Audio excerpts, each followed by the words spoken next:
सभी किसान भाइयों का कृषि केसरी यूट्यूब चैनल पर स्वागत है। आज हम पहुंचे हैं पांची जाटान गांव में, जहां पर विकसित कृषि संकल्प अभियान के तहत कृषि विभाग द्वारा एक जागरूकता शिविर का आयोजन किया गया है। लेकिन इस जागरूकता शिविर में कुछ ऐसी बातें कृषि अधिकारियों और कृषि वैज्ञानिकों ने बताई, जिसके बाद किसानों के लिए खेत में यूरिया डालने से पहले कई बार सोचने का समय आ गया है। वीडियो के अंत तक समझे ऐसी कौन सी बातें हैं जिन्हें जानकर किसान हैरान हैं। आज की स्टेज पर पहुंच गए। आज इस स्टेज पर पहुंच गए कि इतने सारे आदमी आपके सामने बैठकर समझा रहे हैं कि यूरिया मत डाल लो, डीएपी मत डाल लो, दवाइयों का कम प्रयोग करो। देसी गाय जो घर घर में होती थी, उसके लिए साइंटिस्ट बोल रहे हैं कि देसी गाय आप पालो। मतलब देसी गाय के बारे उन देसी गाय पालने वालों को फिर से बताए जा रहे हैं। तो इस टाइप की चीजें हैं, इनको आप अडॉप्ट करो। दूसरी हमारी स्कीम डॉक्टर साहब ने बताई थी, डायरेक्ट सीडेड राइस, धान की सीधी बिजाई। अच्छा एक चीज बताओ, धान में पानी क्यों देते हैं हम? रोपाई करते हैं तो पानी क्यों भरते हैं? पता है किसी को? हम धान में पानी क्यों भरते हैं जब हम रोपाई करते हैं? बताओ जी। यस, पानी नेचुरल ह्यूमिडिसाइड का काम करता है। इसलिए आप लोग जब भी रोपाई करते हो अपने खेत में तो उसमें पानी भरते हो। लेकिन आपको पता है 1 किलो धान उगाने के लिए कितने पानी की जरूरत पड़ती है? मैं बता देता हूँ, क्वेश्चन पूछ रहा मैं फटाफट बोलता हूँ। 1 किलो, सुन लो मेरी बात, 1 किलो धान को उगाने के लिए 25 से 30 हजार लीटर पानी की आवश्यकता होती है। अब देख लो आप कितने क्विंटल धान होता है आपका। तो छोटी छोटी चीजें इतनी दूर से वैज्ञानिक आए हैं, बता रहे हैं। तो हमारा DSR का भी टारगेट है, जिस पर हम 4,500 रुपए की सब्सिडी विभाग सरकार के माध्यम से आप लोगों को देगा। तो मेरा आप लोगों से निवेदन है कि आप धान रोपाई वाले धान को छोड़ के इस धान की तरफ, धान की सीधी बिजाई की तरफ बढ़े। और एक निवेदन और है, जो ये खरपतवार की समस्या है और ऑफ टाइम प्लांट की समस्या है ना, चौपे की, मेरी आप लोगों से निवेदन है कि अगर आपने धान की सीधी बिजाई करनी है तो नया खेत बिल्कुल ना ले। जिस खेत में पिछले साल आप लोगों ने धान उगाया था, चाहे वो रोपाई वाला ही था, उसी रोपाई वाले खेत में ही आप लोगों ने धान की सीधी बिजाई करनी है। इससे भी खरपतवार की रोकथाम होगी। क्योंकि अगर आप आपने कोई और फसल उगा रखी थी, फिर आप उसमें धान की फसल उगा रहे हो सीधी बिजाई के माध्यम से, तो उसमें नेचुरली प्राकृतिक तौर पर वो जो है ना खरपतवार ज्यादा आएंगे। क्योंकि उसमें जो है ज्यादातर उग के खत्म हो चुके हैं। मतलब बीज की क्वांटिटी, हम खरपतवार के बीज को कंट्रोल कर सकते हैं, उसको धरती से खत्म नहीं कर सकते। ये मतलब प्रकृति से लड़ सकते हैं, प्रकृति से हम पार नहीं पा सकते। तो जिस खेत में पिछले साल आप लोगों ने धान की रोपाई की थी, उसी खेत में DSR की आप रोपाई करोगे तो बहुत ज्यादा फायदा आप लोगों को होगा। अब तीसरी स्कीम जो हमारी है, प्रधानमंत्री फसल बीमा योजना है, जो हर सीजन में रबी और खरीफ में आप लोगों का बीमा किया जाता है। अगर आपने लोन ले रखा है, आप लोनी फार्मर हो, तो आपका बीमा उस बैंक से, उस सोसाइटी से अपने आप हो जाता है। खेती भी ले सके।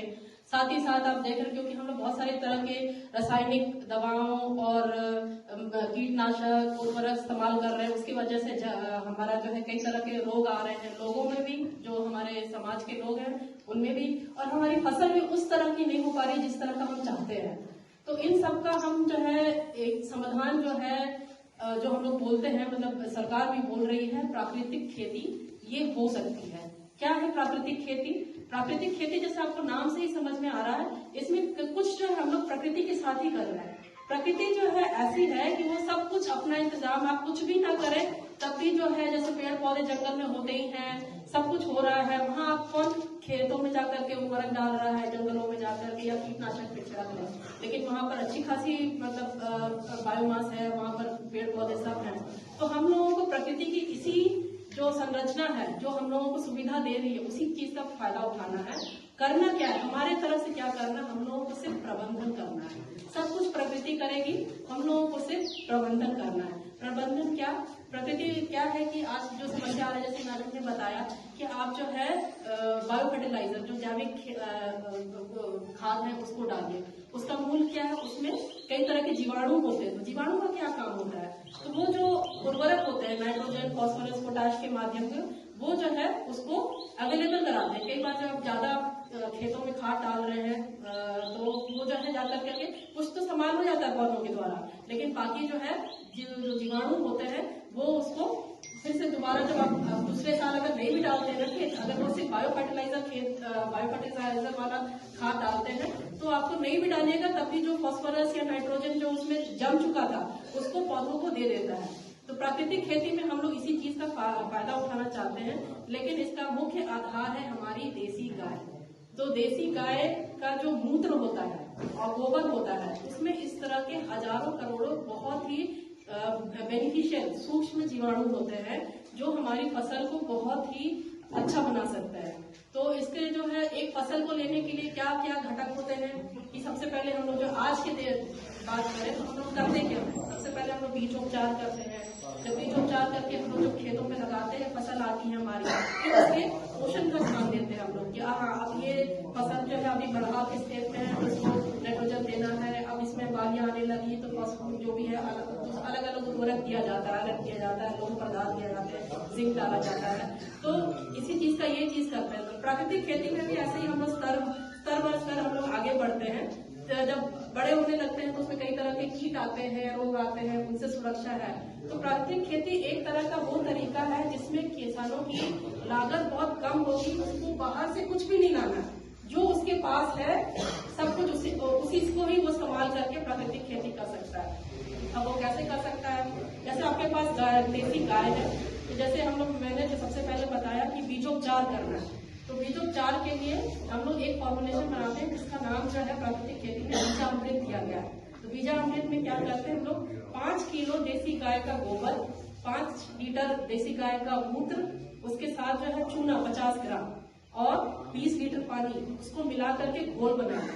1-2 दिन उसको थोड़ा सड़ने के लिए छोड़े, फिर जो आपका तरल पदार्थ तैयार होता है उसमें जो है आप बीज को उपचारित करें। आपका बाहर का कुछ लगा, कोई रासायनिक केमिकल नहीं लगा, कुछ भी नहीं लगा, आप उस बीज को सुखा करके फिर अपने खेतों में लगा दें। तो उसमें लागत आपको कहीं आपको लगा कि आपको रासायनिक कुछ अलग से चाहिए, कुछ नहीं, आपके पास जो है आपने उससे बीज उपचार कर दिया। अब चलो आपने बीज की बुवाई कर दी, आपका खेत में फसल आ गई। जब फसल आ गई अब आपको पोषण का ध्यान देना है। पोषण के लिए आपको क्या करना, जैसे आपको खाद डालना, फिर आप अपने देसी गाय के पास ही आइएगा। उसके लिए जो हम लोग तैयार करते हैं उसका जो नाम दिया गया है उसको जीवामृत बोलते हैं। तो जीवामृत कैसे तैयार करते हैं, उसके लिए 10 किलो गोबर, 10 किलो देसी गाय का मूत्र, 1 किलो गुड़, 1 किलो कोई भी दलहनी फसल का आटा, बेसन ले लीजिए आप, और जो मिट्टी होती है पीपल के पेड़ के नीचे की या बरगद के पेड़ के नीचे की, उसमें भी बहुत अच्छे सूक्ष्म जीवाणु होते हैं जो फसल को बहुत अच्छा बनाते हैं। तो मिट्टी आप मिला करके उसका घोल बना लें और 200 लीटर तक का घोल तैयार कर लें। अब इसको भी 15-20 दिन आप सड़ने के लिए छोड़ दें। इसमें कर क्या रहे हैं आप, जीवामृत जो 15-20 दिन में आप जो सड़ने के लिए छोड़ रहे हैं, तो जो सूक्ष्म जीवाणु गाय के गोबर में और मूत्र में थी उसको कहीं करोड़ों गुना आप उसका मल्टीप्लीकेशन कर रहे हैं, करोड़ों गुना बना रहे हैं। फिर उस वही 20 लीटर 200 लीटर का जो आपने घोल तैयार किया उसको खेतों में छोड़ दीजिए। तो ये जीवाणु मिट्टी में जाएंगे। अब ये जो आप कुछ भी जो उसमें जो नाइट्रोजन है मिट्टी में, उर्वरक मृदा में नाइट्रोजन, फास्फोरस, सारे तरह के तत्व जो 17 तत्व चाहिए होते हैं पौधों के बढ़ाव के लिए, वो सारे तत्व हैं। तो ये सूक्ष्म जीवाणु वहां जाएंगे और ये सारे तत्वों को पौधों को ये अवेलेबल कराएंगे। पौधे जो है आराम से उसको ले सकेंगे। तो इसमें भी आपका कुछ बाहर का लगा, कुछ भी नहीं लगा, बड़ा